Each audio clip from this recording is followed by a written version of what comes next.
very good evening to all of you. I warmly welcome you to YouCon 2.0, organized by AIESEC in the University of Sri Jayawardhanapura in collaboration with AIESEC in Chennai. This is Sri Lanka's biggest ever virtual international conference on YouTubing and content creation, with the vision of inspiring the youth with the fusion of creativity. So, are you ready to awaken the YouTuber in you? Because this initiative will no doubt gain you new perspectives on how to create winning and desirable content on YouTube. YouCon is the masterclass for you to enhance your knowledge on a wide range of concepts from local and international experts of the field. This is also in line with SDGs as a sustainable development knowledge platform. For all you aspiring YouTubers tuned in with us, these couple of hours will give you a major understanding on the legal aspect of YouTube and how to build your business and your brand by utilizing YouTube as the platform. Yes, you might have at some point wanted to create your own YouTube channel without really knowing about the legitimate side of things or on how to achieve your business objectives. No worries, because we have here with us today an eminent speaker panel who will share their ideas and experiences in these areas. We are very much honored to have Mr.Janeeth Rodrigo, the General Manager of AIESEC, and also Mr.Rishabh Jain and Mr.Mandeep Gill, the co-founders of Labor Law Advisor YouTube channel. So, before we move on to the discussion, let us look at the event partners of YouCon 2.0 who render their support in making this event a reality.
So, our event partner, Nakshastra Weddings, has an exciting challenge in store for you.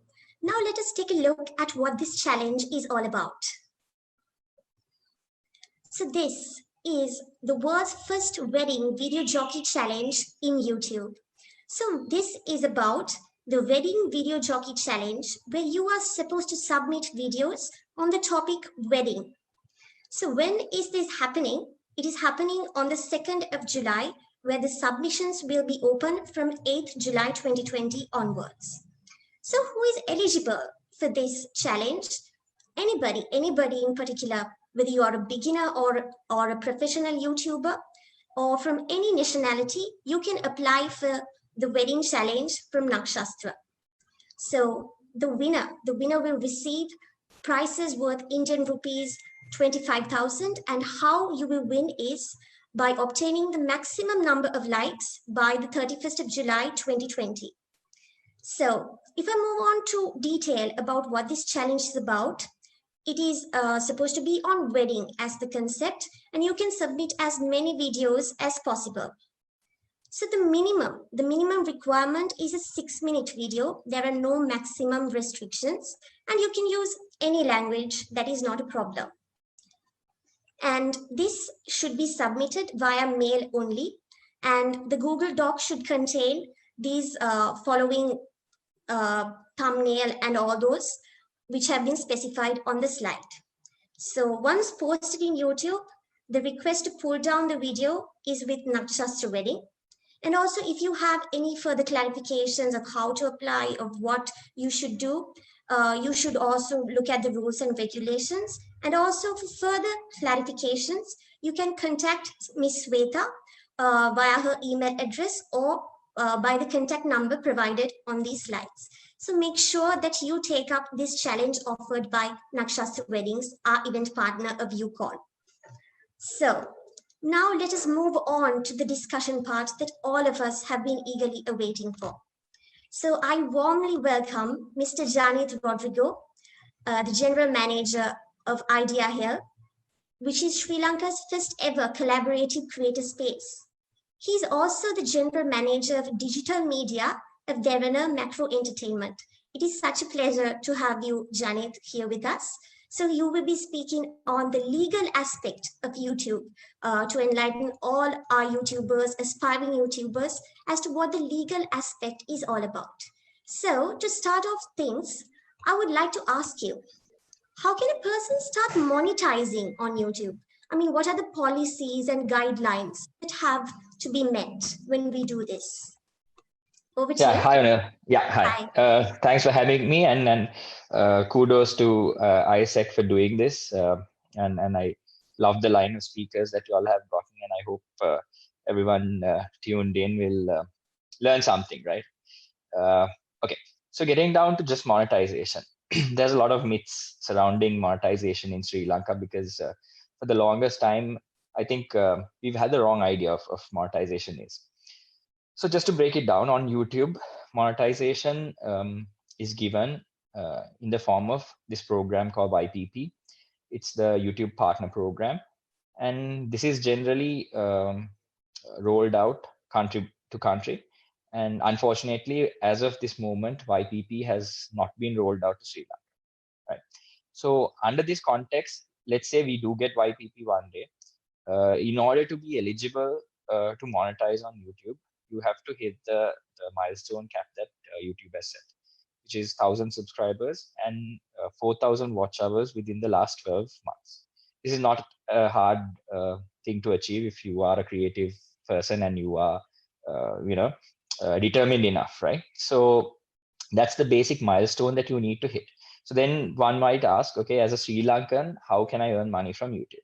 Okay, so there are two ways that you can earn money from YouTube from Sri Lanka. Since this is more focused on youth, I will talk about both ways, right? So one way is this slightly legal way, which is not recommended at all by me or YouTube, right? And the other way is the legal. So the slightly legal way is, say you have a friend in Australia or America that currently has YPP. So as a workaround for not having YPP in Sri Lanka, you will put the bank account details of someone who's living there, your friend, and the money will go there. And if he's a good friend, he will keep sending you the money. And if not, you get into bad terms with him, he'll stop sending you the money. Also, this is definitely not 100% legal, right? And if you get into any trouble, which I've seen recently, a lot of people have contacted me after their channels have gotten hacked or something, you will not receive any support from YouTube because you've already been monetizing, illegally. Right? So you are at the mercy of someone else if you do this. So I highly recommend you not take this path to monetize. So under that context, there's only one legal way that you can monetize as a Sri Lankan, and that is to go through these creatures called MCNs. In a nutshell, an MCN, which stands for multi-channel network, is a YouTube approved organization that has the rights to give monetization to anyone. Okay, so in essence, technically, a multi-channel network, an MCN, does not operate within the borders of a country. So by that technical aspect in itself, an MCN can give you monetization of your channel, even though if you're a Sri Lankan. So as a Sri Lankan, you have multiple options. There are some MCNs working in the country. Most of them are either Indian or Bangladeshi. And as most of you all know, and if you're interested in YouTube, you know about IdeaHell. So IdeaHell is the only Sri Lankan organization that currently holds this multi-channel network status. So that's the option you have. I mean, this is not a marketing pitch for IdeaHell. I mean, you can pick the MCN that you want to monetize through, but a word of caution. Okay, so the moment you Google the words MCN, multi-channel network, you will see a laundry list of articles talking about how bad MCNs are, how they're ripping people off, and all of that, right? So my advice is, if you're going through an MCN, definitely read through the contract, because there are so many clauses that they would include in this contract that take away your rights. Okay, so if you're signing up with an MCN, definitely never give them your digital rights. Always retain your rights, right? And never go into time-bound contracts. Some MCNs, I mean, there have been YouTubers that I've spoken to that have signed 10-year contracts, right? And they're locked in, and they can't monetize their content elsewhere. They become basically slaves. So whoever you sign up with, please ensure you read the contract well, right? And never give out, whatever you do, whoever the MCN is, never give out your digital rights to any party. Retain all those rights to yourself. So that basically is the, in a nutshell, what the process is for a Sri Lankan to monetize on YouTube. Thank you so much. So that was very valuable insight as to how you should legally go about monetizing on YouTube. So next, I would like to ask you, can you advise us on which topic that we can choose when we are starting our own YouTube channel? Because people have multiple ideas, but they do not know what idea that we should pursue in the first place. Your ideas on that? That's right, Onel. I mean, this is a big problem, right? So people come to me, I've coached about, like, now, I mean, until my throat turns bloody, I've spoken to YouTubers, given them advice. I see some making, big strides like Travel with Life, which is great. And most of the speakers who are speaking at YouCon, I've had some sort of hand in their journeys, and I'm glad to see that, right? So one of the biggest problems that I see in terms of someone wanting to start a YouTube channel, they are the ones we're addressing here, right? So if you want to start a YouTube channel, so many times there have been people who have come and said, I can dance, I can cook, I love to travel, so I'm going to make a YouTube channel out of all of this. No, don't, right? Because on YouTube, people generally subscribe to a vertical, right? A vertical is generally, in essence, a genre, right? So if you are going to subscribe to a channel, say Ape Amma or Anoma's Kitchen, right? You know that these are recipe channels, they're cooking channels, right? If suddenly Mrs. Anoma or Ape Amma start dancing tomorrow, I don't think people will be very happy, right? That's because they've subscribed to that channel because of a specific reason. So like that, it's really important to figure out what you're going to put on your channel. So because I've done this for some time, I have come up, just for my sake and my convenience, a small exercise for people, right? So if for anyone listening who wants to start their channel, I suggest you do this exercise, right? So sometimes people write this down and send it to me. Sometimes they self-shoot a video. So this is my exercise to you. Right? Think of your channel trailer. It's generally a 1 to 1.5 minute long video in which you must concisely and clearly communicate to your audience 4 key things. Okay, so what I do get people to do is write this down and send it to me, or if you want, shoot the video and give it to me, right? So in this video, you must communicate these 4 main things. Number 1, who you are, right? That's not your name, right? Who you are is what you are as a person, what your hobbies are, who you are for someone who's never met you, this should be a short introduction of yourself. Because on YouTube, Onel, it's very important to understand that people subscribe to personalities and not brands. You would see from PewDiePie, the most subscribed channel, which has an ongoing forever war with the Indian T series, right? But then still, in the end, who's popular on YouTube? It's personality, it's people, right? So introducing who you are is very important. So number 1, introduce who you are. Number 2, what kind of content will you upload? Here you must very clearly say, okay, guys, I'm a tech person and I'm going to upload content that is down this vertical. And this really helps people zone in on what they're good at. And like I told you, they come with million ideas, but when I ask them to do this, they actually start to think, okay, what am I good at, one, and what can I practically do? Because even if you want to review cars, If you don't have a lot of money or the access to a good car salesman, you can't review cars, right? You need the physical thing to, do the review. So this really makes them think down a line that they've never thought. So one, who you are, what kind of content you will upload. Number three, very important thing, you must communicate to your audience the frequency of your uploads. Right? So in this, you have to say, hi guys, I'm so-and-so. This is the type of content I'm going to upload. Every Thursday, look for a new video. This helps you in two ways. One, you set yourself a goal, and you would feel really, really bad if you don't upload a video every Thursday because you've already communicated that out to the audience, right? Number two, it gives people a reason to subscribe to your channel because they know fresh content comes every week, right? So this is how in two ways this is going to help you, right? And my recommendation, I mean, with working with Sri Lankan YouTubers and idea for the last 4 years, my recommendation is minimum you have to upload at least one video. If you can do two videos, that's great, right? So now we've done three in my exercise. Who you are, what kind of content you're going to upload, the frequency of your uploads, right? Number four, most important, whom should subscribe? What kind of people should subscribe to your channel? Now, if you do this exercise, generally you get a good idea of where you can start your channel. And then my last bit of advice, if you're going to start a new channel, is be very careful of your channel name. Just because someone calls you Bunny at home, your parents call you Bunny, it's not cute to say travel with Bunny, okay? Because big advertisers, even if you become popular, will not want to associate with your brand.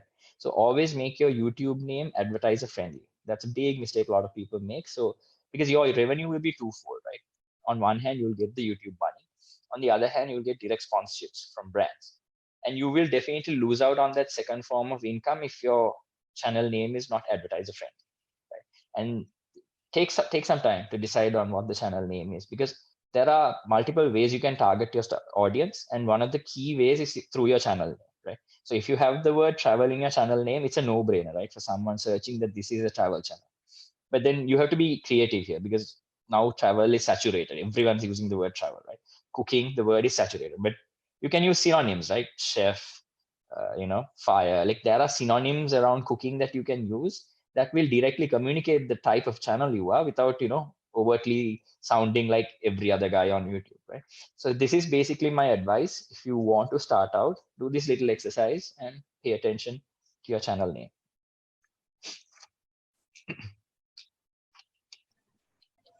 Those were like really useful factors that we should consider once we start off our YouTube channel and before plan our content on what we really want to do on our YouTube channel. So next, we will move on to a more legal aspect, since legal aspect is what we are morely focusing on in this webinar as well. So explain rules pertaining to revealing confidential information on YouTube. So what are your views on that? Yeah, no, so YouTube has actually given a very clear set of guidelines. It's called YouTube Community Guidelines.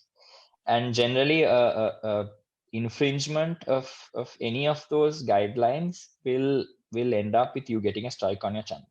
And as most people would know, if you get 3 strikes on your channel is off of YouTube, and you can't even create a channel from that Gmail address again. Right? So you lose your subscribers, you lose your views, everything. So when it comes to revealing confidential information, revealing the identity of a person without their written consent, right? Nudity, hate speech, right?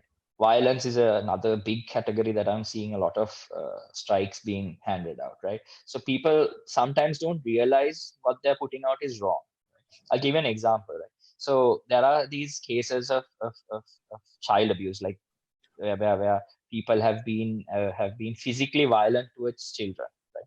And sometimes as news organizations we report it, because we hide the identity of the kid, but we have to report it, right? This is an incident that has happened and people need to be aware of it.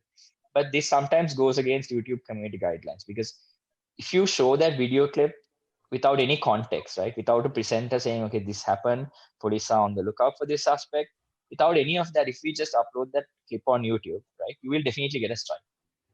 So these are, like, with experience you get better at these things, but it's really prudent for someone to go through the YouTube community guidelines. But most of the time, where people go wrong is, one, if you are swearing, if you are using profanity, or if you are touching on adult subjects, which can be done, right? I mean, stuff like sex education should be there, right? But you have to age gate those videos. You have to say, this person has to be logged. When you age gate a video, someone has to be logged into YouTube with an account that is registered by a person who's above the age of 18. So you have to age gate those videos, right? So likewise, it's. I mean, if I go into the nitty-gritties of all of the community guidelines, I think I'll take up the whole of YouCon. So just to say it in brief, basically those are the main categories that Sri Lankans I see get strikes, right? Hate speech, violence, profanity, nudity, right? So if you avoid those, and also you can there are plenty of videos on YouTube guidelines. So if anyone's interested in going through that, they can definitely go through that and learn a bit more. Thank you, Janeeth, on sharing your knowledge about community guidelines and confidential information. So I think YouTubers would really want to know about the illegal use of trademarks. What are your views on that? Is there any advice that you would like all these YouTubers tuned in here with us to give today? Yeah. So another thing is YouTube, I think, as a platform became popular because they are one of the first to introduce copyright protection, right? So by copyright protection, what I mean is now when you are a partnered YouTube partner channel, right? Not those channels that you kind of legally create through your friend. Those don't have copyright protection. Now the partner channel that you would either create in a country with YPP and you get a partnered account, or an account you create through an MCN generally has a copyright management tool. So what happens is if I upload a content that is mine, right? That's totally mine. If anyone else on anywhere on YouTube uploads that content, that content will be matched, right? So if I have a partnered account and when I'm uploading the content, I get two options. One is monetize all, one is block all. There are multiple other variations of this. For the sake of simplicity, I'll talk about those two, right? So when I'm uploading a content, if I say block all, YouTube generally, as soon as I upload a content on YouTube, they create this thing called an asset. So an asset is basically a mathematical algorithm of every frame of your video. So if someone else uploads any part of my video, be it 1 frame, 3 seconds, they crop it, they take only my face, they might flip it horizontal, put it in a frame, whatever it is, YouTube will match that content. And if I have put the option block all of that content will be blocked and they'll generally get a strike, right? So if I put the option monetize all, some musicians do this, right? So though I upload my music video, I would allow people to do covers, right? But the revenue that comes for that cover will come to me because I'm the original artist. So options like that Onel exist within YouTube. So in terms of copyright protection, it's I think one of they have quite a airtight system, right? So if you think that you can do a video and just download a song of Coldplay and put it as the background track, you're gonna mess up, right? Because you're definitely gonna get a strike. So on YouTube, you can't use uncopyrighted music, right? And there are these things called royalty free music. People who do YouTube know this in and out, right? Because we depend on royalty free music. If you can't spend to buy music, which I currently honestly highly recommend buying local content, because we have a lot of good musicians who would very generously give their content if you want to do a video with, right? If not, if you really don't have a budget, you can take these things called royalty free music. So YouTube has a library in itself that is free for everyone to use. And there are some third-party websites that you can just search and get. So if you use royalty-free music, you generally avoid getting copyright infringements on your content. And another thing, as you asked, is trademark. So I addressed the whole of copyright in what my answer was. But another problem is trademark, right? So just because I want to criticize someone, I can't use their trademark in it, right? So, I mean, I'll use my company so that no one is pissed off. So if you want to criticize Derana, say you put the Derana logo somewhere and I start talking about it, right? That's still a trademark infringement. Right? So this would apply to all the major brands as well. Sometimes people are like, okay, we don't have a free voice on YouTube. No, it's not. It's just you didn't understand the simple fact of what a trademark infringement is, right? So even if you want to have freedom of speech, you can have that, but without infringing on the trademark of others. So the laws around YouTube and their algorithms are built so that people's rights are managed in an efficient manner. So we have to be really careful when we upload content. One, to make sure that it's completely our original content, right? And secondly, to make sure there aren't any loopholes like using someone's trademark, taking bits of stuff. And another big misconception that we have in Sri Lanka is this fair use policy, right? I'll talk a bit on it because a lot of people, like sometimes I get like when you get a copyright strike from AIESEC, they get an option to reply back and say something, right? And most of the time they're like, this is fair use. I'm like, no, it's not, right? So fair use is this misconception that people think that if they use anyone's content and it's under, I think 15, some people say 15 seconds, under 10 seconds, under 1 minute, they think it's fair use. Right? No, you can't. You can't take someone else's content because fair use law applies from country to country.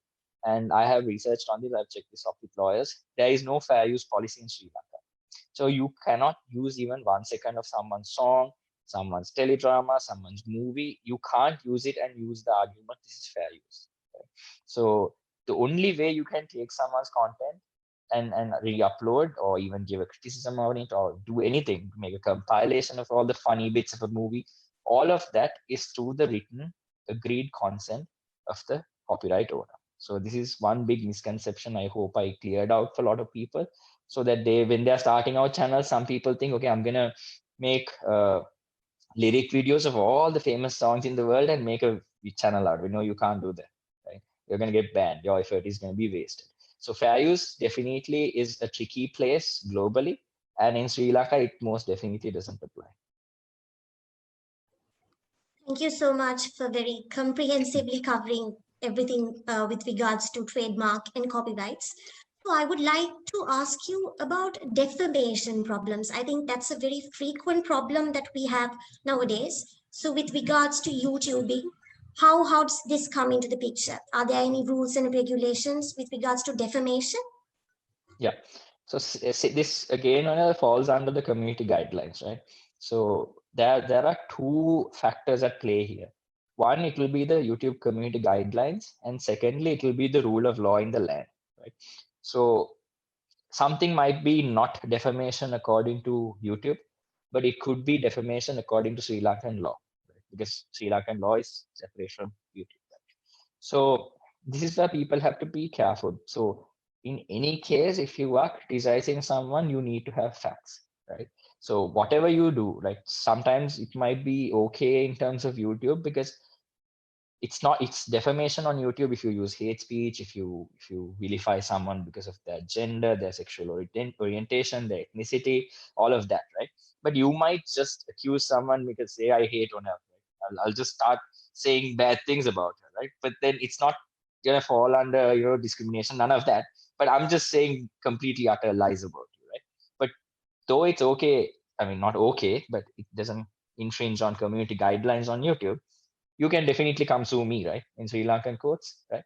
So that's the other aspect of it. So one aspect, you have to think about all the modalities that are included already in the YouTube community guidelines, and then secondly, you have to think about Sri Lankan law about slander and libel, right? So you can't anyway make accusations that are baseless, and I don't think YouTube is definitely the place to do that. I mean, that's more the social media that people go to vent about things like that. But I mean, YouTube is in essence a learning platform, right?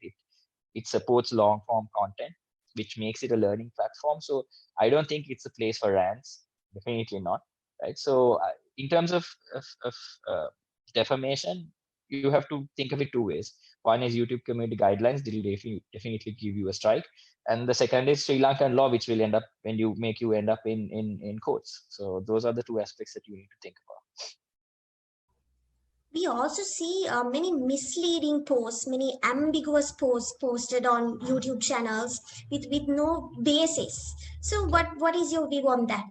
Is it legal, or does it cover? I mean, if do the community guidelines cover that as well? Yeah, so definitely not, right? YouTube does not allow clickbaiting of any sort. So you can't have a title that says one thing, and when you click inside, it's something else. You can't say a full movie, Fast and the Furious, and when you click it, it's some song, right? It's not possible. But when it comes to Sinhalese content, like you rightly said, Daniel, there is some content that falls under the radar, right? Because one, the matching of Sinhala language is not that strong yet, but there they're improving it, honestly. Like every month when I check with YouTube, they have done something to change their systems to be better able to pick up all the languages in the world, right? So that's one. Two, as a community, because YouTube is a community platform, right? So it grew because of people's videos. And YouTube has given that right back to us by giving us the report function. So if you see something misleading, that's probably a scam or just complete nonsense, right? I'm sorry, you have the option of reporting it. So you have the flag option and you can pick the category and report it. And definitely YouTube will have a look at it, and the timeline between a report and a content being taken down is getting better and better, right? Because of their processes improving. So I highly suggest, if you see something on the platform that is infringing, report it. And also there's this misconception that if multiple people report it, it's better. This is not true on any of the platforms that we speak of. Some people think of this on YouTube, some people think of this on Facebook. They think that it's a whole herd mentality. Like, let's all go and report this so that YouTube takes it down. Let's all go and report this so that Facebook takes it down. Not true, right?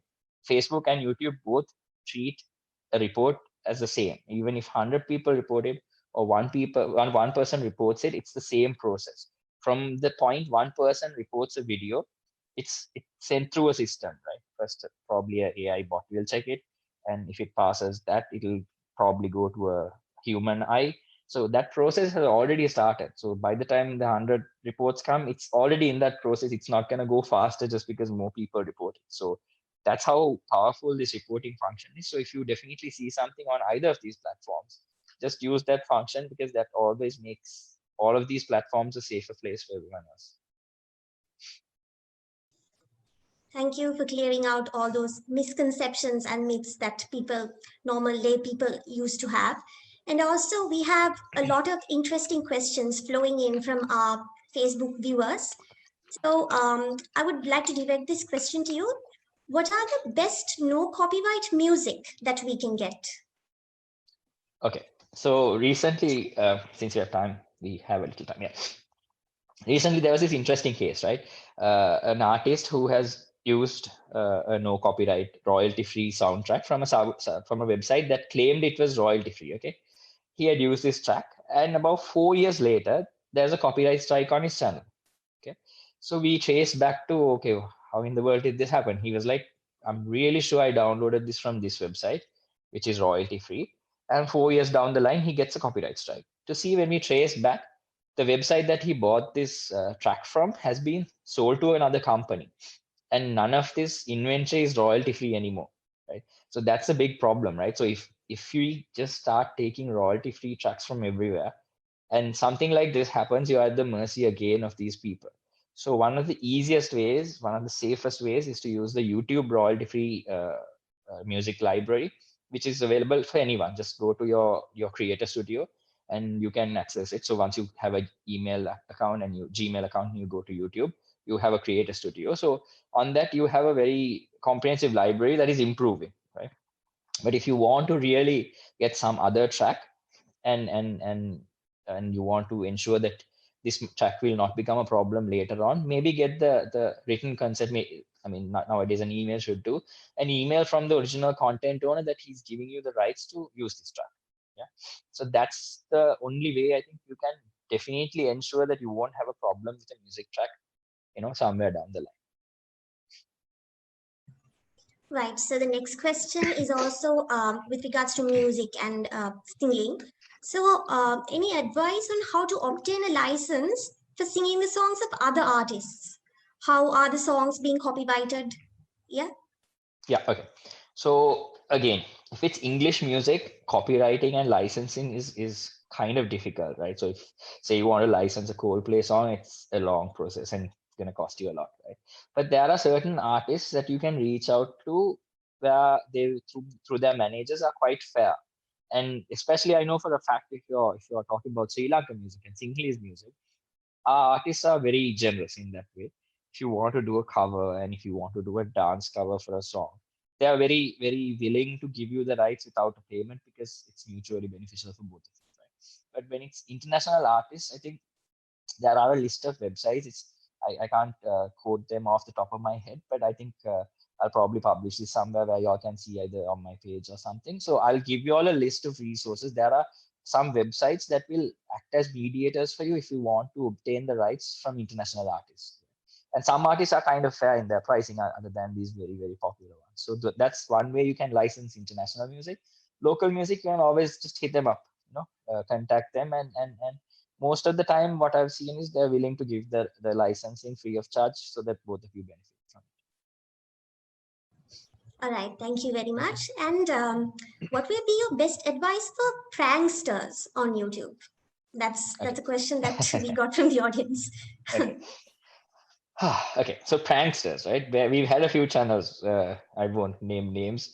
One of the biggest prank channels, I think, came through AIESEC, right? So this is my advice to them. Prank channels will most definitely never get direct sponsorships because no big brand will want to identify with a prank channel, right? So you'll have to heavily depend on your YouTube revenue. But the good thing is generally for comedy, entertainment type content, the YouTube revenue is kind of high, more than current affairs and news. So there is a chance you can earn money from this content through YouTube. However, no direct sponsorships will come for you, one. And two, always get written consent, right? Like, I know it sounds staged, but that is how it is. You can't just go on the road, do a prank and upload that video because you've never taken the rights of that person to upload that content, right? So you have to have written consent of everyone in that video to have the rights to upload, because it's in case one person complains to YouTube that you have uploaded this video without their consent, your channel will definitely get a strike. So in that case, most people ask, okay, these prank videos are then staged. Just most of it is staged because at the end you need the written consent. Thank you for covering such a variety of concepts with regards to the legal aspect within this very short span of time. So I think all these people tuned in would have had a lot of food for thought from you, Janeeth. So thank you very much once again. So what is the final message that you would like to give all these people live and watching today? Okay. So if they're watching, I mean, that means they are interested in starting out Yes. their YouTube channel, right? So my advice, honestly, is this is the best time to start, right? Because of COVID-19 and everyone getting stuck at home, the digital proliferation in the country and in the world is extremely high, right? Where, I mean, from our estimates, where Sri Lanka would have been in 2025, we've been pushed to in 2020 because our internet penetration shot up. People are using online payments more because, we were pushed into that, right? Because of this pandemic situation. So this is the best time for you to start out your channel because there's more and more viewers. Viewers have grown at least threefold over the last 3 months. So this is the best time to start a channel and grow a channel. However, always know the caveat. Right now, advertising is less on the platform because companies don't have a lot of cash flow and most places are cutting down their market budgets, right? But this is not going to be the case like long term. Once these things normalize, right, and say you start a channel now and you get to a good subscriber base, once things normalize and advertisers start spending, you will be at a good advantage to monetize your content. So for anyone thinking, okay, when is the best time? Definitely right now. It's always right now, whether there's a pandemic or not, but right now is definitely the best time to start. And for anyone, because when I have these workshops, one of the most common questions I get is, how do I tell my parents I'm going to stop my job and start YouTube? Okay, I'm not telling you to stop your day job, right? But the heartening fact is, with IdeaHell, I have about close to 15 full-time YouTubers. Their profession is YouTube. They don't do any other jobs apart from creating content. They get their YouTube revenue, they get their direct sponsorships. So they are full-time YouTubers, and this is possible in Sri Lanka. I mean, when I started IdeaHell, it was hard for me to even fathom we will have full-time YouTubers, and 4 years down the line, we have so many full-time YouTubers with IdeaHell and outside of IdeaHell, right? So this is a great thing. If I mean, it's a platform with potential, right? But I mean, other platforms are also coming and giving monetization. So as long as you're an original content creator, I think there's a lot of future in that, because before all of this, we used to say content is king, right? But right now, video content is king, and that's gonna stay the same with mobile phones becoming better, data rates going down. So right now is the best time to create content, put it out.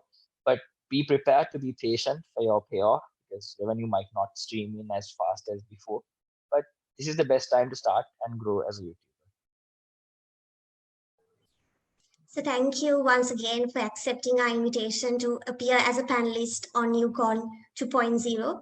So with that, I think we will be moving on to how to build a business and how to really build the brand on YouTube. So thank you, Mr.Janeeth Rodrigo, for joining us on this Facebook Live session. I think it was a pleasure to have you on board.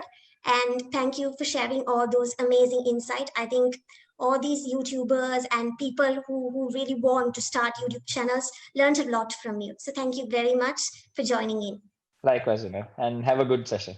Take care. Have a good evening. Take care. Bye. Bye, guys.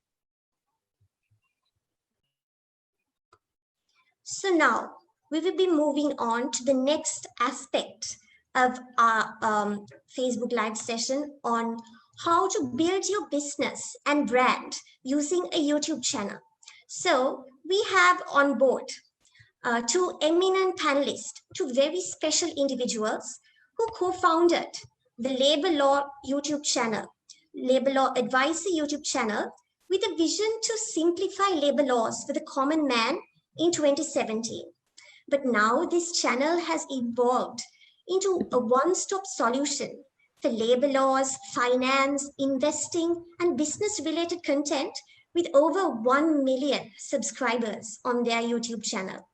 They are also the co-founders of ThinkVid, which is India's one-of-a-kind annual YouTube conference, joined by 17 big YouTubers, 20 well-known brands, and 300 fellow YouTubers. So it is with great pleasure that I welcome Mr.Rishabh Jain and Mr.Mandeep Gill to share their ideas on how to build and sustain a business around YouTube. So I will be handing over to Mr.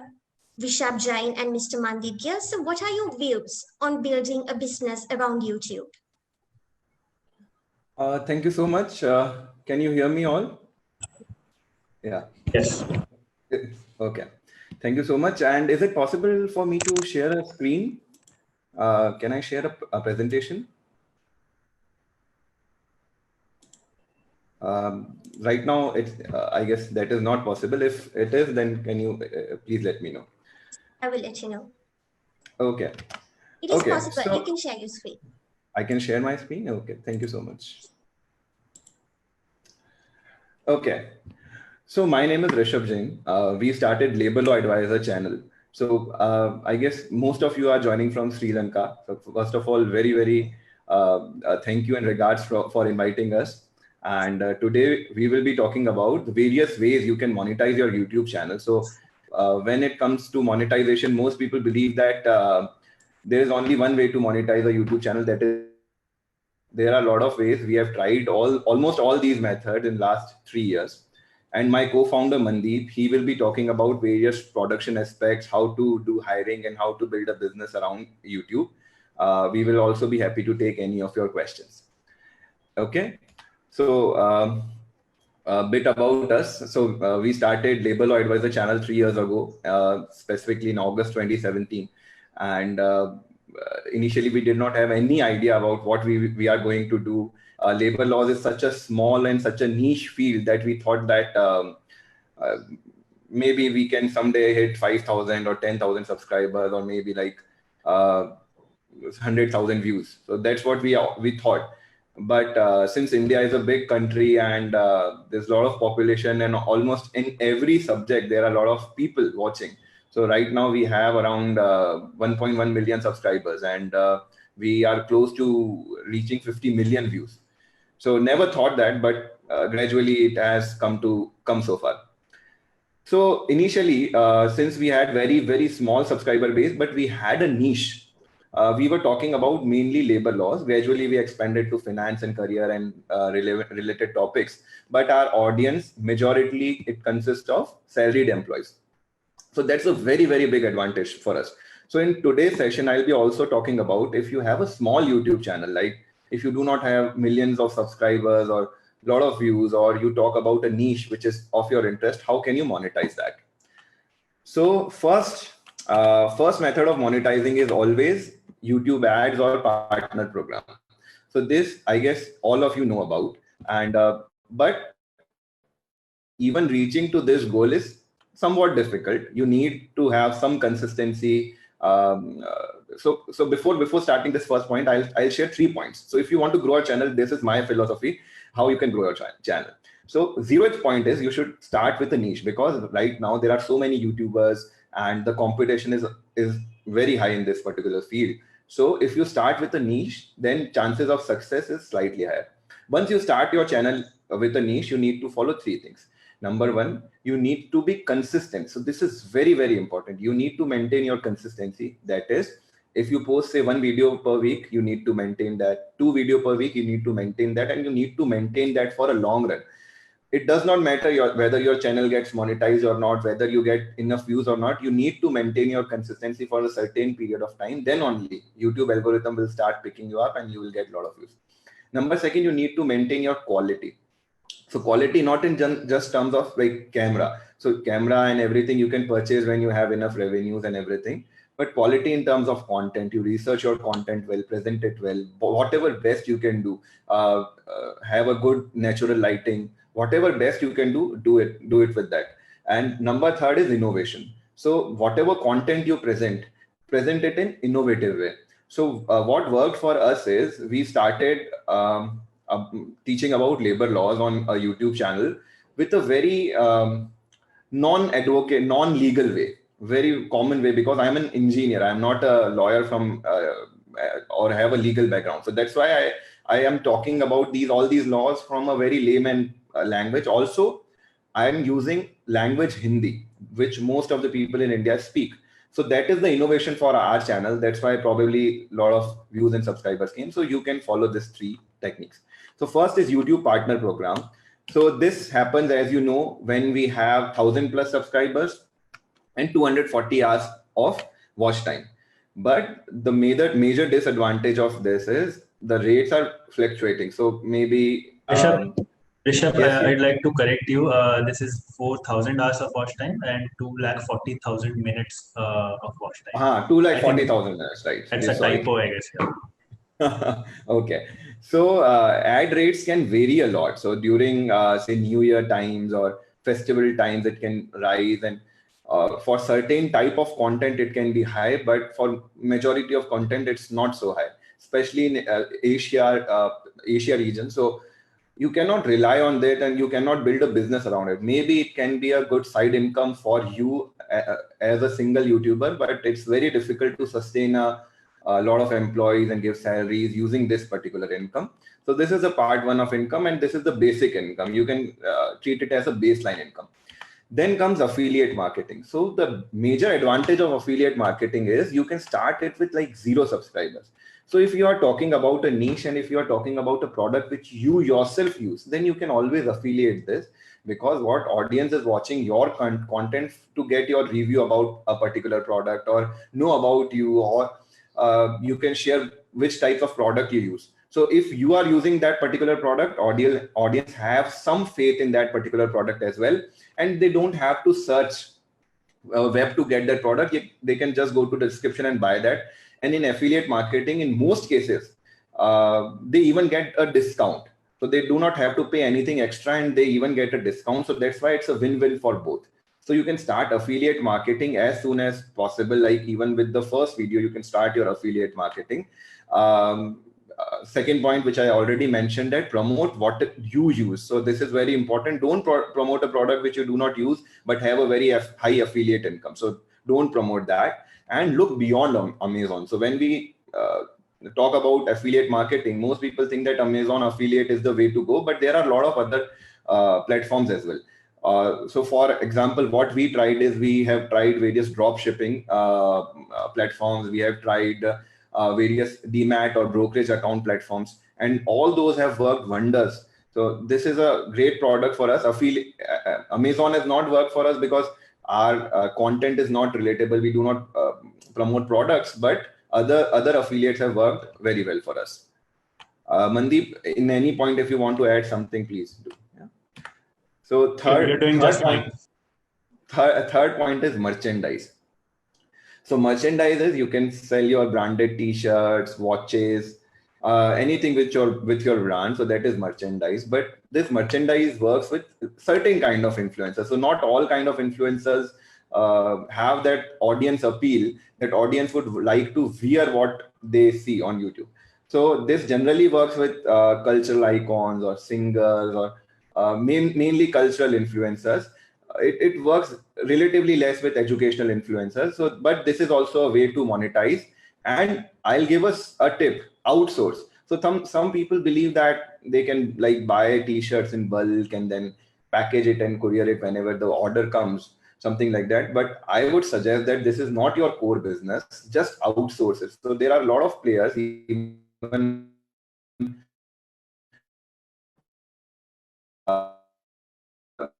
if you go to YouTube platform itself, there is Spring Tea. Just this, the third party can manufacture and send your all these goods and t-shirts, etc. You don't need to take care of this, because if you do that, then a lot of your time will go into managing all this rather than creating content. So this is the third source, and you will get the commission, the profit from this merchandise. I know various YouTubers who are earning very, very good income using merchandise, but again, it does not work for everyone. Fourth is crowdfunding. So crowdfunding is a very, very powerful tool, especially in the age where there's a lot of influence in terms of political or financial influence on various TV media. So many independent YouTubers use crowdfunding as a mean to stay independent. There are various new age media agencies which has evolved over last couple of years, which are using crowdfunding as the only source of income. And they say that because we do not take any advertisement, we do not take any donations from politicians or big parties, we can be independent with our thoughts and with our content. So crowdfunding works like YouTube is also supporting this. So there is a YouTube join button you may be aware about. Then there is a platform called Patreon, where you can get those subscribers which like your content. You can ask them to pledge a certain amount of money every month. So they can pay this amount, say $1 or $2 or $5, whatever they want, and they can pay it continuously. So if you say get 100 subscribers and $5 each, then you are getting $500 per month just from your fans or your subscribers. So that gradually that builds a handsome amount of income. We have tried this, and this works very well for us. So what we offer is, if someone joins our YouTube channel, we make them part of our exclusive WhatsApp group, where there is a lot of discussion related to labor laws and career and employment, etc. And they can also resolve their queries and stuff. So this is a win-win situation for both of us. We get a good community to have that discussion. They get a good community to have that discussion, and they pay a small amount every month to be member of our channel. So again, you can provide some goodies, some benefits to your subscriber. Also, you can have some exclusive videos and stuff for that particular community. Fifth point is own products and services. This is the end goal. This is the best thing. If you're an education YouTuber, this is the best thing you can develop. So all these products. So when you think about products, we generally think about some goods or some product, but all these products can be digital, where the cost of production is zero. Once you create this product, you do not have to incur any cost in selling those. So what you can build is courses, then you can have consulting, then you can have webinars, then you can have ebooks. All these you can create with your free time and then sell and generate a recurring income every month. So in starting, when we started Labor Law Advisor, we promoted our consulting services. So we, if some of you know, we are from a state called Rajasthan, which is in western part of India. So earlier we had clients from only, I guess, Rajasthan. And when we started our YouTube channel, even with our few initial videos with very minimal views, we got clients from across India, like Southern India, Northern India. We got clients from outside Rajasthan, which probably they wouldn't have found us if it wasn't for YouTube. So consulting you can do. If you are expert in particular field, you can do this. You can create digital courses, you can write ebooks, and selling all these will not cost you anything once you invest in making all these content. And since you are expert in this particular category, then audience will also like to learn from you. So this is the end goal which you should consider. And the last point is sponsorship. So this comes with after you have gained enough number of subscribers, your videos are constantly getting a certain amount of views and all those things. So then you get sponsorship. So it will take some time to get this. I guess it took us around Mandeep can correct, 1.5 year to get our first sponsor. And also even that particular sponsor we did not select. We selected only those sponsors which are relevant for us. So if they are from HR background or they are from finance or investing background, only then we selected those influencers. And this is very important because audience know, and you should be explicit about it, that this video is sponsored and this video is sponsored by so and so brand. You can be explicit about it so that audience also have a trust, because this is your full-time job now. Audience knows that you need to earn something to keep making content and feed your family and all those things. So if you have a sponsored video, first of all say about it and be very, very selective about from which brand you get your sponsorships. So that's it. So these are the 6 points. If you want to build a big business around YouTube, these 6 ways are there to monetize. You can always, so there's a 80-20 rule here as well. In long run, 80% of your revenue will come from either 1 or 2 of these streams, and maybe 20% from other streams. It can vary with seasons. Like for some months, our affiliate goes really high, and for some months, our product sales goes really high. But if you have 2 or 3 streams working from all these 6, then you can balance it out and clear out. So yeah, that's it. And that's it from my side. Mandeep, you can continue. Hi, Onel, your name is Onel. I guess I'm pronouncing it correctly. Yes, you are pronouncing it correctly. So, Hi, Mandeep. yeah. So Rishabh has explained what are the sources we can use to monetize our effort on YouTube.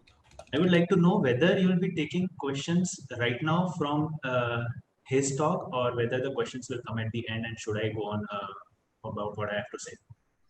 Yeah, the questions will be asked at the end, so we'll be filtering it out. So you can continue with your presentation and we'll be directing the questions later on. Okay, so I want to firstly touch upon, you all know that there are 6 ways to monetize your content on YouTube. But let's say you have a big channel, you've suddenly got, let's say, 100K subscribers. But whenever you say to your audience that the link is in the description, and this is a very good deal for you, this is a great deal for you, and you should buy that. Now, why would someone go and buy that? Why would your audience trust you? That is something I would like to touch upon. So firstly, you have to build an audience that watches your videos, not because you have put out another video that they want to benefit from, but because they want to hear it from you. I mean, we are not the first YouTubers to create a video on, for example, stock market basics. But why would someone come to our channel just to hear it from me? That matters most. And if we cannot create that kind of a connection with our audience, we will not be able to sell them anything. And of course, we have to be true to them, and we cannot just sell them anything that they don't want. We always want to sell them everything that that would benefit to them. But in order to do that too, we need to build that certain connection with our audience. So I would like to give example of 3 comments which I usually get under my videos. First comment is, Mandeep, you explain things very well. Second comment is, Mandeep, the things you explain are so easy to understand for us. The third comment is, Mandeep, no one is explaining this in an easier way than you did. And I believe this is an overstatement, because I'm not the best YouTuber out there. But I'm not just flaunting the comments which I'm getting. I'm trying to drive your focus toward one thing: my name. My audience knows my name. Although the channel name is Labor Law Advisor, I never fail to mention that who am I personally, and I never fail to connect with them on a personal level. And neither does Rishabh. Rishabh also makes sure that whenever he shoots a video, he always tells them, my name is Rishabh Jain and you are watching Labor Law Advisor. So we have to take care of those little things by which the audience can feel the personal connection, and not it shouldn't seem like a marketing video. So I will tell you from my experience, from both our experience, that the things we used to do wrong, and then it took us some months to figure it out and make the videos in such a way that it is easier to understand, and our audience are able to connect with us on a personal level. So I've made some points. I did not get enough time to build a PPT like this, so I'll just use my phone to read my points. So the things we changed. So earlier we used to say that. Is it okay if I say a line or two in Hindi? Well, we have international participants from over 40 countries, so I think. Okay. Yeah. So earlier to shoot our videos, we used to say that we will be talking about so and so subject, or in this video we will teach you how to get this done, or how to start your investment, or stuff like that. So we always use the word we, because we've always, teachers have taught us that a team is always we and not I. So that mentality stays with us, but that fails on YouTube, because on YouTube, if Rishabh and I both are sharing a screen in one particular video, we can say we are teaching you some stuff. But if I am shooting a video, and even though labor law advisor is not just one person, I should say in this video, I have to teach you something, or I will be talking about, because after all, I am the individual person speaking in my YouTube video and no one else is. So my audience will always see my face. So my audience is not seeing my team members. So there's no need to say we and dilute that personal connection that we are so struggling to build. So first of all, we change the wordings from we to I, and this is a very big reason. And this is a great example I'd like to give is Pranjal Kamra. Pranjal Kamra is a popular Indian YouTuber with 1.5 million subscribers. Although his channel, although his company name is Phenology, and he built his company via his YouTube channel. He leveraged his YouTube audience to make a very big company with 40 or 50 plus employees, but he never named his YouTube channel Phenology. He always named his YouTube channel Pranjal Kamra, and people watch his YouTube channel because they know the person who is known as Pranjal Kamra and not the company. And because of that personal connection, he is able to sell the products of his company that he built using the YouTube channel, using the huge audience of his YouTube channel. So I from we is an important step if you need to build that personal connection. Second thing that we changed is we never used to share things from our personal life. We always thought that if I'm making a video about, let's say, stock market, so the audience is only interested in learning how they should invest their money. And yes, they are only interested in learning about stock market, but once they get their value out of my video, they will never come back to my video. They were just searching, let's say, what is a PE ratio, and they came across my video. They understood the topic well, and they have nothing to do with me because they don't know me. They don't know me personally. So if I start sharing things about my personal life, they will feel attached to me. So they will always search what is PE ratio by a labor law advisor. So whenever they have to learn a new topic that revolves around our niche, they will always search, they will always first try to find out whether our channel has created a video on that or not, because they like me as a person, or they like Rishabh as a person, and they care about our channel. So they will keep coming back to us. So sharing personal life is really important, even if you are making an educational content, even if you are, let's say, from any niche for that matter. You must have noticed, I'm sure a lot of people might know TVF, the viral fever, who got very popular on YouTube. They always include a special message at the end of their every YouTube video. So the team sits down and they say, hey guys, if you like this video, please like, share and subscribe. So why do they need to do that? The video is 10 minutes long, and that segment only is about 20 seconds. And a person who has enjoyed the 9 minutes, 40 seconds of content, why do you think that person always needs to hear that last 20-second segment? Because it's important, because it will create a personal connection. And if I take another example, there was a singer named Christina Grimmie. She was shot by her own fan. It was very disturbing, but I am still a big fan of hers. So she, whenever she used to upload a video, whenever she used to upload a singing video, she did not just start the video right away. she included a 1 minute segment where she incorporated some things from her personal life, be it like sharing how difficult it is shooting videos, and she used to talk about her future videos, and she used to just talk to the camera as if it were her friend, and it created that personal connection. In I guess in 2012 or 2011, she had 2 million subscribers before the big YouTube era came to India. So that was a huge thing, having 2.2 million subscribers 10 years ago. So I think that happened because she was sharing stuff from her personal life, and every YouTuber should do that, in my opinion. The things that we incorporated in our video, that Rishabh cracked a joke a few months ago that even though my age is 25, but I look 30. So because of this beard and all. So I thought of taking it on YouTube, and I made fun of myself.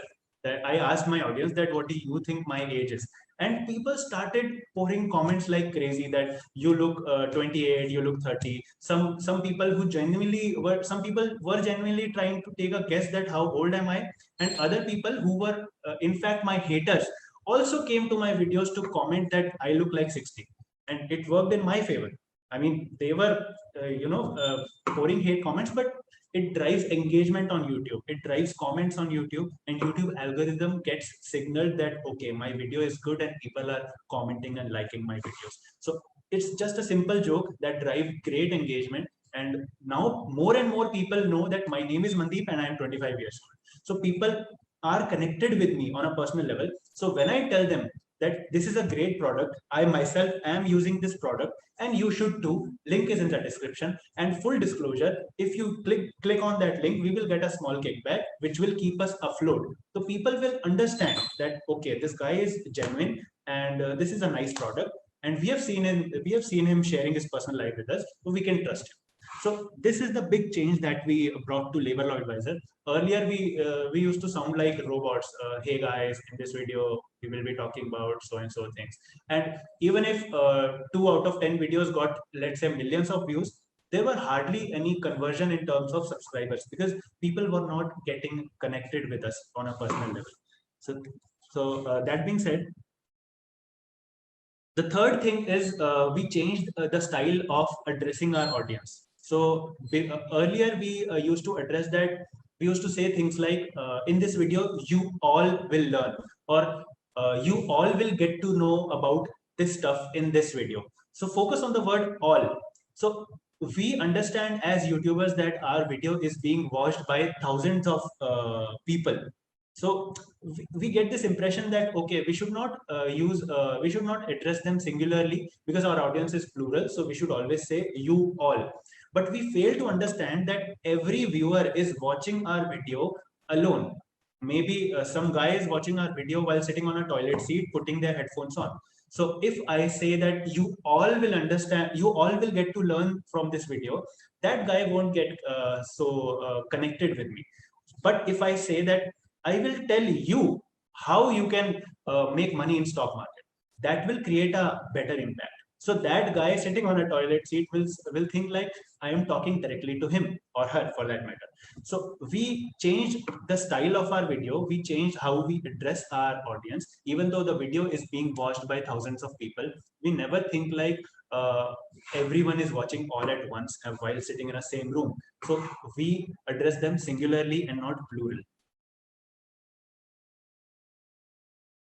So bottom line, I would like to say, you need to be their friend and you need to talk to the camera as if it's your best friend. And now it's easier said than done, and even I'm not the best at it.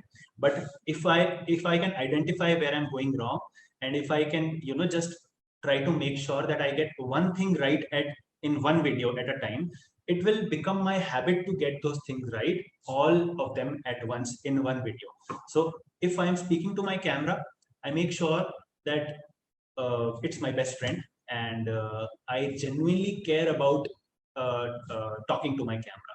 So when I make videos on stock market, you can, I mean, you cannot ask my friends, but I can tell you that whenever someone asks my friend, how is Mandeep in real life? So they say that Mandeep is exactly like he's on YouTube. Whenever he meets us, he always asks us, how much are you investing? How much are you earning? Are you investing a good amount for your future or not? So they sometimes also get irritated because I always stay in my YouTube mode, but that's not my YouTube mode. That's my real life mode. And I care about my friends, and I always give them stock market or any advice that I give to my YouTube audience. So that's how I make sure that I stay true to my audience and I treat them equally as my friends. So they also trust me. So now I'd like to tell you about some short, small things that you can change in your style of videos that will ensure that you get more views and more engagement.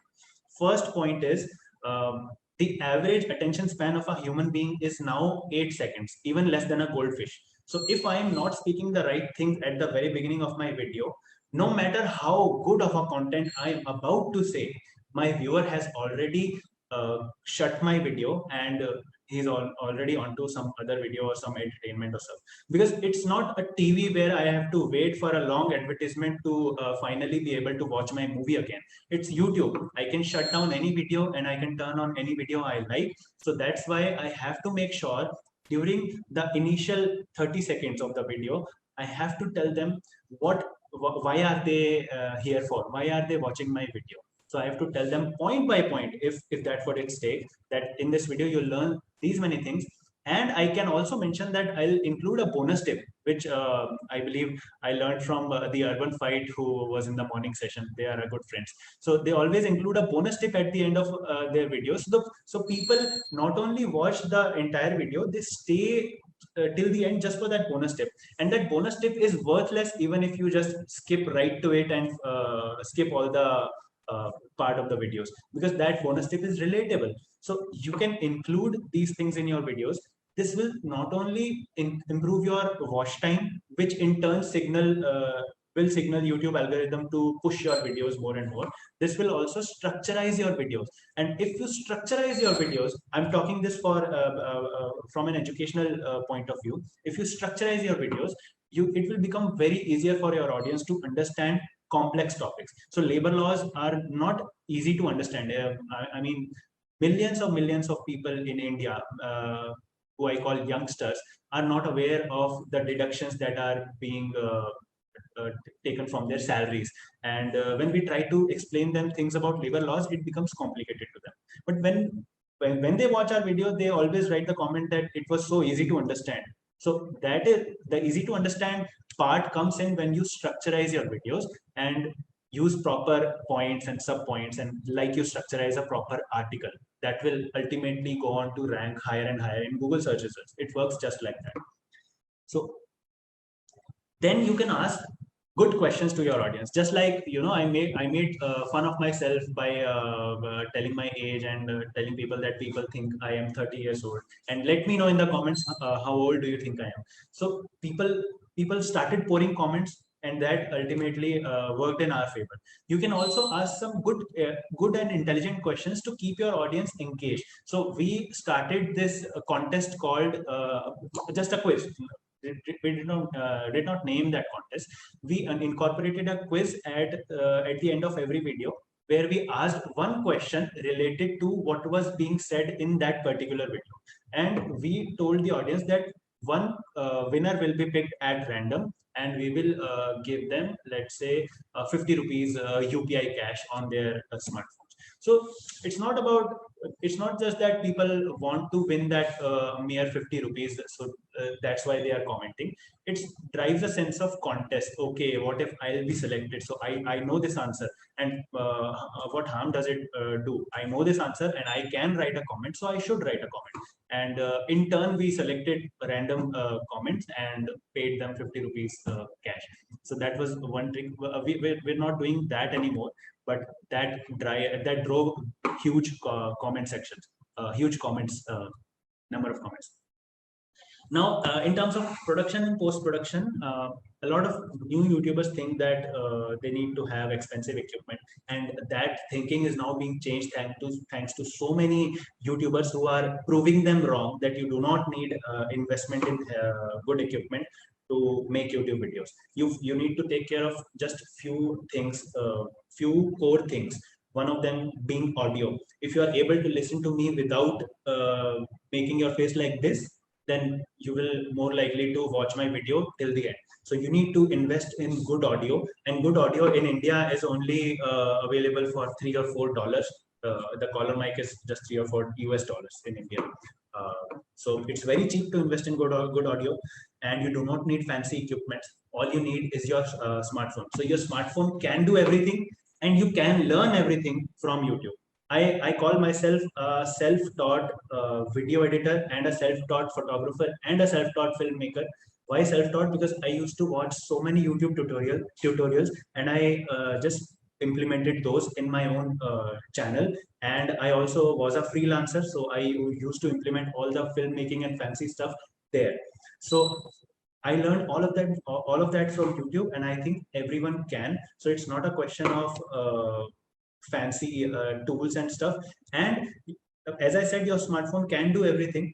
There's an app to record video, I believe, and there's an app to record audio. There is an app to edit your videos on the phone. I believe that app is called InShot, and there are other competitive apps as well.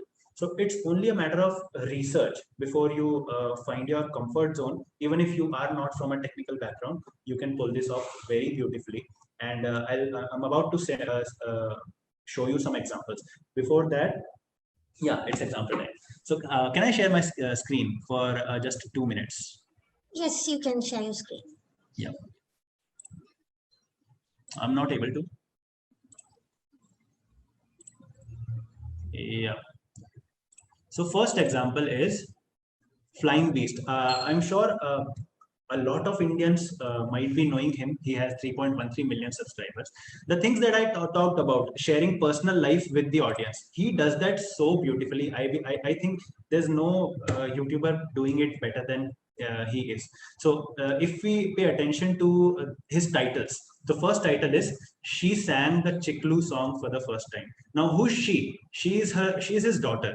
The Chiklu song, if you are his frequent viewer, you will most definitely click on this video, because he has been using this Chiklu song for over a year in his videos, and you can see in 19 hours he got 1.5 million views. So he uses the title that have personal connections. The title may not be strong in SEO. No one will search this title for on YouTube to land on his video, but his own 3.13 million subscribers are watching his videos regularly. So this is one example. Now he's gone quite far ahead. He's a big YouTuber now. So a lot of people will think, okay, it's easy for him. He's a celebrity now, so he must be getting views. But I'll tell you one example where the guy is not that famous and he uses personal connection. His name is Goldie Singh. Goldie Singh I don't know, I don't follow him that much, but I came across him last year. He is an Uber driver, or he was an Uber driver. I don't know. And he was, I think Uber or Ola did wrong to him in some way. And he got so infuriated that he made a YouTube video. It was a rant video where he shared his personal experience and his journey of being an Ola or Uber driver. I'm not sure which one was he. So the video went viral, and he took advantage of that video to build his YouTube channel. Now he has 209K subscribers, and he shares the way he speaks tells a lot about his personality. He connects with the audience personally. Even if he doesn't make aesthetic thumbnails, he gets views. He gets decent views for 200K subscribers, and the way he speaks to the audience is really good. I mean, I would listen to him talking about how his day went. Even when I know that it won't do me any good, I will still listen to him. That's the art of sharing personal information. The third example I'll give you is even of a small YouTuber. smaller YouTuber called Mishika's Family Channel. So this is a very Desi Indian channel. She attracts viewers from rural parts of India, I believe, and people who are into lifestyle stuff. So she doesn't know anything about YouTube. Believe me, she doesn't know anything about YouTube when I say, because she is so raw and she is so transparent in her videos that even if she's cooking something, she will not cut any part of the video. Even if I feel that okay, that part could have been cut to make the video shorter or anything, she doesn't cut it. She doesn't cut her videos. Maybe she doesn't know how to edit videos in a great way, but you can see she has 80K subscribers and she's getting views like crazy. 2 days ago 27K views, 3 days ago 44K views, 5 days ago 37K views. What is she doing right? I mean, a lot of people might find her find this stuff, if you call it cringy, but I believe there's an audience for everything. If she is posting videos and people are watching, then I think it's working. Even if I'm not one of her audience, I am studying this channel, I am studying Goldie's channel, I am studying Flying Bees channel. Why? Because I can learn small things from other people and incorporate in my own YouTube channel. So she's sharing her personal life as well, and if you watch her videos, if you can understand Hindi, you will see why is she getting such great views with such unaesthetic, if you call thumbnails, and just raw titles. She doesn't know how to do SEO and any stuff. She doesn't put any tags or any description in her videos, yet her videos are going viral for a channel that size. So these are the 3 examples I'd like to give, and that's it from my side. And now I'm ready to take questions, if any. Yes, thank you so much, Mr. Mandeep and Mr. Rishabh. I think there's such a lot of useful tips and techniques that you've shared with us today. And so, yes, we will be moving on to questions from the audience. So I will direct this to Mr. Rishabh. Yes, what are your thoughts on sub-to-sub programs? What are your thoughts on sub-to-sub programs? Sub-to-sub is basically people writing, subscribe me and I'll subscribe you back. Yeah. Right. So there's It doesn't another work. question. It doesn't work because you are asking someone to subscribe without them checking out your channel, without letting them know what kind of content you make, and this goes against everything that what we both have said. And this is, you have to give them reasons to subscribe. This is no reason that you subscribe me, I'll subscribe you. What will you gain from 1 or 2 or let's say 5 subscribers? Doesn't work. Right. So this question is to Mr. Rishabh. So is it possible to join a multi-channel network of another country?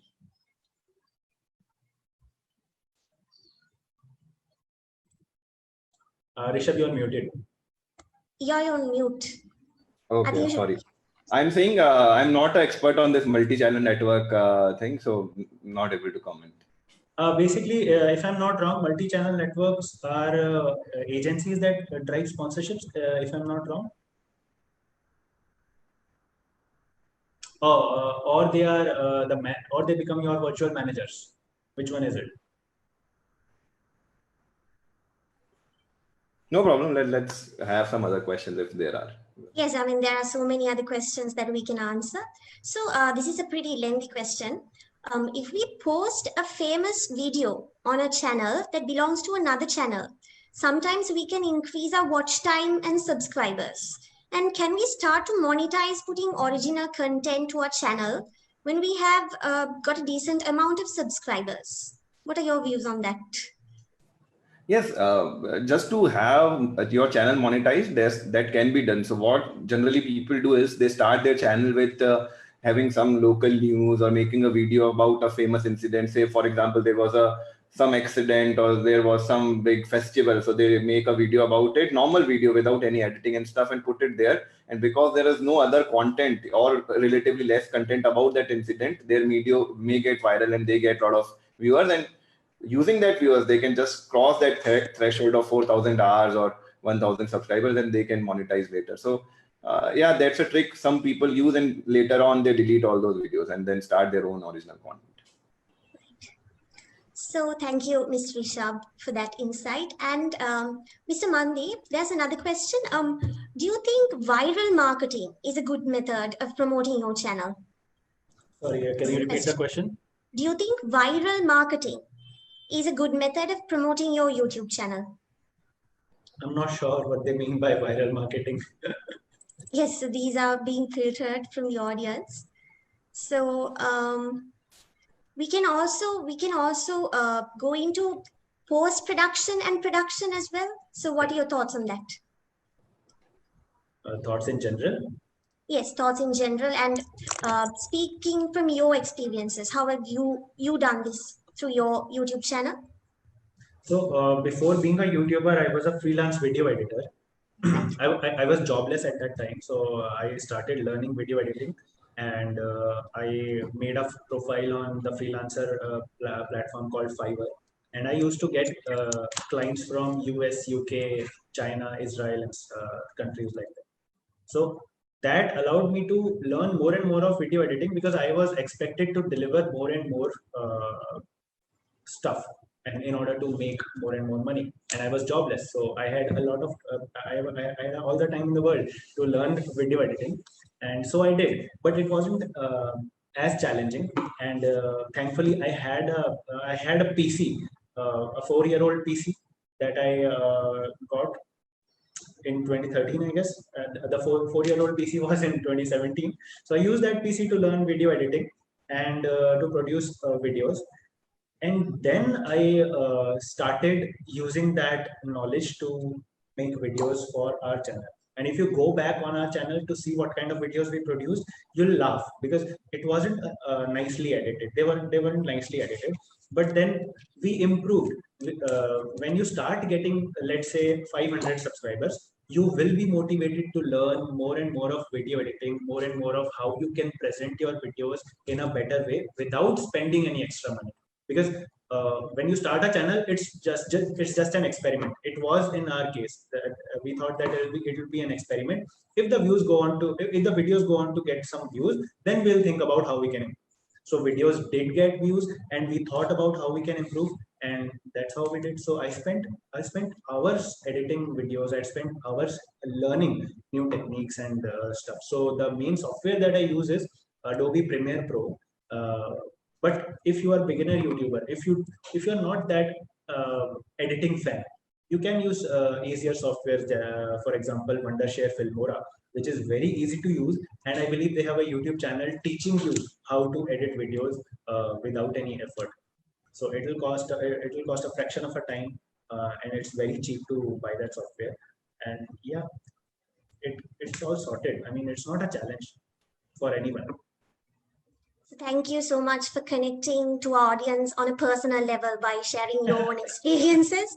So I think because like the audience who we targeted are like aspiring YouTubers, enthusiasts who want to promote their YouTube channels, and I think the two of you have one of the most inspiring stories where you have a channel with over 1 million YouTube subscribers. So thank you so much. We highly appreciate your presence at YouCon 2.0. Thank you very much for your time. And this is Mr.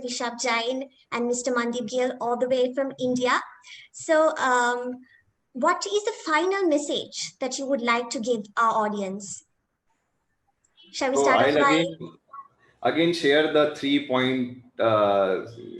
pointers to grow your channel. 0th point is start with a niche, then consistency, then creativity, then consistency, quality, and innovation. These 3 things you need to keep in all your videos, and your channel will grow exponentially. Yeah. Thank you very much. And I'd like to elaborate on that innovation part. A lot of people think that every niche is now taken on YouTube and there's nothing left for us to make videos about, and which is true. So it doesn't matter even if that niche is taken. It will matter how differently you are creating your content. So if you are just copying someone else's content, it won't get viral. But if you are making the same content in a different style, by connecting to your audience, it will work. So you need not worry about everything is taken. You just need to find out the thing you are good at and build a channel around that.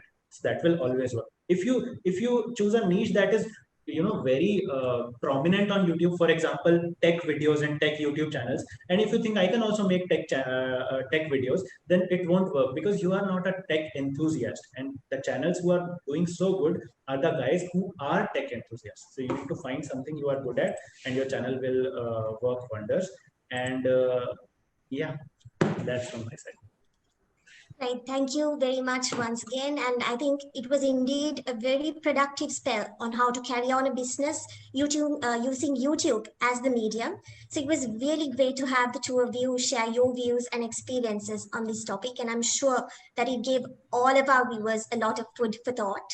So thank you very much for appearing at YouCon and sharing your expertise. Thank you so much for having us. Thank you. Yes, the pleasure was all ours. Thank you. So I think all of us would agree with me saying that these 1.5 hours was indeed a very productive session on the legal aspect of YouTube and how you can really sustain your business by using YouTube as the medium, as the forum. So once again, we thank all of us, all of you delegates who participated in YouCon 2.0, the second session. And I would like to take this moment to thank all of our event partners who made this event a possibility. So I would like to thank Educo Pathway, Ozone Desk, Pearl of Ocean Front, Cloud Accounting, Shop Here, and Nakshastra Wedding for your continuous support. And from the final message from my end, let me tell you this. This is just the second session of this massive event, which is YouCon 2.0. And let me assure you that there are many more productive and entertaining sessions to follow. So do not forget to join on our next session today at 7 p.m., which is the YouCon Studio. This is a virtual musical extravaganza where you get the opportunity to connect with your favorite Sri Lankan music icons. So do not miss out on connecting with all these amazing people. So I hope that all of you will be there at 7 p.m. for YouCon Studio. So it is the end from my end. So have a good night and thank you all for joining. Good evening.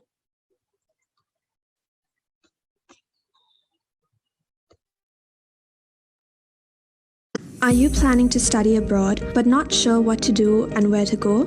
Our qualified counselors at Educo Pathways will help you select the right program in the right country. We have partnered with world-class universities in Australia, Malaysia, Canada, Ireland, United Kingdom, USA, New Zealand, and Netherlands. We will also advise you with all the necessary documents you need and help you with your visa application. Remember, all our services are free of charge. Call us now to book an appointment on 0772 711 711.